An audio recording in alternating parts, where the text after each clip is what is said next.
Today I'm going to be talking about Seen and Not Heard by Anne Stewart.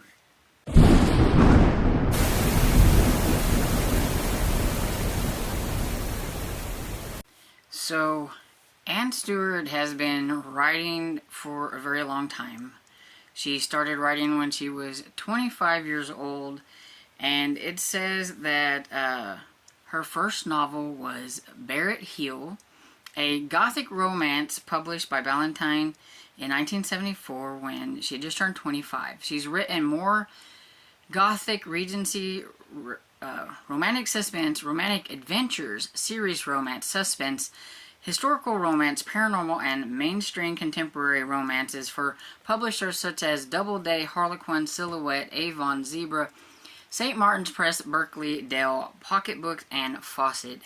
She's won numerous awards, appeared on most best-selling lists, and speaks all over the country. And according to Fantastic Fiction, she had a book that came out this year. It was says Anne Stewart's short reads, so I don't know if it's like a novella or something like that, but and I don't know if it was like a reprint of something. I just know that it was there. I mean, she's 75, but that doesn't mean she can't still be writing, so I don't know.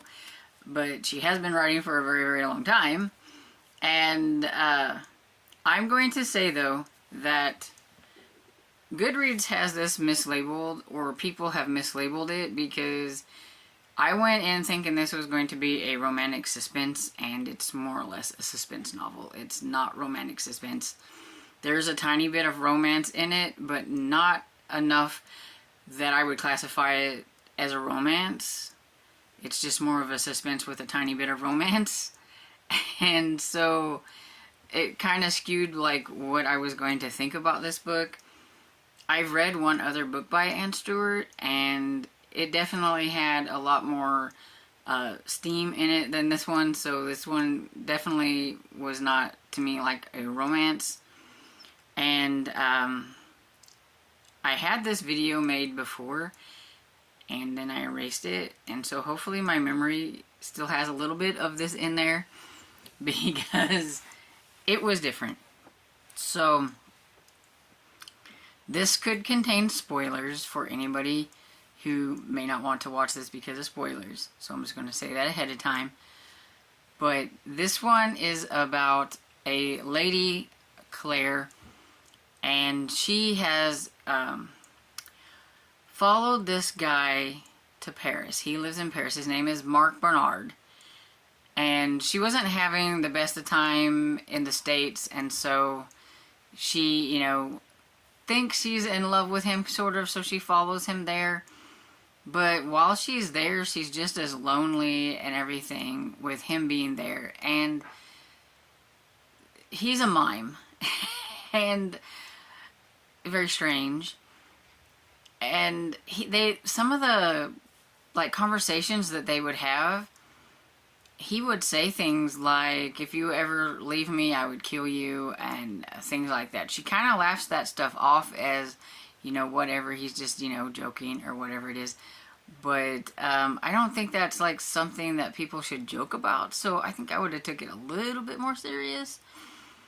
And he says like he's going off for like some kind of business or whatever. He leaves, and so you don't really see him so much in the book, but he's always around. And there are a bunch of killings that are happening. It says, in Paris that spring, a rain darkened the skies, and whenever it rained, the killing began. And so that had a lot to do with this. Is every time it would rain, some older person would die. Like, I think it was mostly older women, and like we're talking about like probably in the like 60s, 70s, 80s, something like that. It was older, and it rained a lot in Paris, so there was a lot of killings happening. People were afraid of things that were going on, and he's gone. While he's gone, she meets this guy, and I can't remember his name. I think it's Tom. And he's an American that's there, and they kind of hit it off and everything, and she thinks about him a little bit, and it seems like at first that I thought Tom was a little stalkerish, because he would wait in this one place for her because he was hoping that she would come back or whatever it is, and it was like, that's a little weird, but okay, and everything. And Mark, like I said, is gone,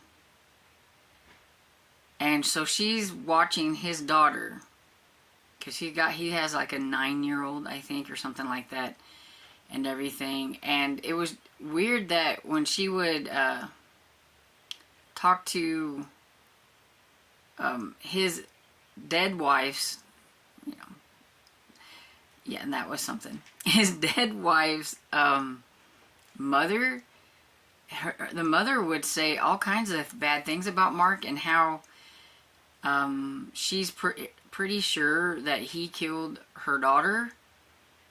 And even with, like, knowing, like, the conversations that they've had about him saying that, you know, if you ever leave me, I will kill you, she doesn't believe the old lady. But then she starts getting these phone calls of dead silence. And you've got to understand, he's a mime. So she gets these phone calls, and there's like nothing on the other side, because mimes can't speak. So he's a mime. And so she's thinking, is that Mark? You know, is it Mark? Is he, you know, what is he doing? There's sometimes she feels like somebody's watching her. And she's starting to get to know this Tom guy a little bit while he's gone. And that's where the romance comes in a little bit, is with her and this Tom. And then there's these killings that are happening still. And she's, you know, slowly, very slowly, starting to realize that maybe there's something wrong with this Mark guy, and that he's spying on her, watching her. But what does it have to do with, like, these killings? You also get, and it's not just one person doing these killings. You get the perspective of some other people. You get the cops that are trying to figure out what's going on. But you also get a couple of other men that are part of this, like, killing and everything. And when it rains, they get this itchy feeling they have to go out there and they have to kill somebody. And it all involves, they all know each other because of, I think what I gathered was they were all, like, fostered together. And so I'm guessing that maybe the fostering didn't go well, and that it had to do with maybe an older lady, and so that's maybe why they're killing these older ladies and things like that. But yeah, so you get, like, the perspectives of all these different people. So it's got a lot going on, and it's definitely just a suspense novel. You know what's going on, which is classified a suspense novel. It's not a mystery. You're not trying to figure out who done it. You know who done it. You're just trying to wait for the person, the main character, to catch up to you, because you know what's going on. And sometimes while you're doing that, you're thinking, get a clue, girl. But yeah, so it was okay. I think, you know, if you just think of it as a suspense novel, you know, it gets like a 3-star, because it was an okay, decent suspense novel. The ending was quite action-packed when everything was going down. She's starting to figure things out, and all that kind of good stuff. But yeah, definitely not a romantic suspense. And I've seen several reviews that were mad and upset because they thought it was going to be a romantic suspense, and it's not. So yeah, I think that Goodreads should take off the romantic suspense on this book and people will either avoid it because it's not romantic suspense or read it because it is a suspense, and then they won't be thinking it's one thing when it's not. And so that's my take on that. But yeah, I give it 3 stars. It's not going to be for everybody. I thought it was, you know, an okay read. Not what I was expecting from Anne Stewart because of the other book that I read. But the other book that I read was To Love a Dark Lord, and it was dark.